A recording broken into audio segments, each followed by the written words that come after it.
शिकारपुर की तहसील गढ़ी यासीन में महर और मारफानी कबीले के दरमियान जारी देरीना दुश्मनी पर 4 अफराद को अगवा कर लिया गया।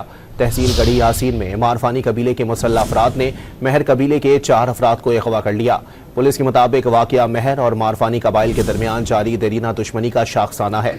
पुलिस के मुताबिक मुखबियों की बाजियाबी के लिए इलाके में सर्च ऑपरेशन जारी है। जल्द तमाम अफराद को बाजियाब करवा लिया जाएगा। आपको बताएं कि शिकारपुर की तहसील गढ़ी यासीन में महर और मारफानी कबीले के दरमियान जारी दुश्मनी पर 4 अफराद को अगवा कर लिया गया।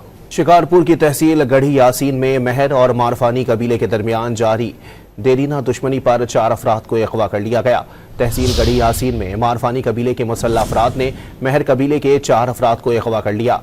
पुलिस के मुताबिक वाकया महर और मारफानी कबाइल के दरमियान जारी देरीना दुश्मनी का शाखसाना है। पुलिस के मुताबिक मुखबियों की बाजियाबी के लिए इलाके में सर्च ऑपरेशन जारी है।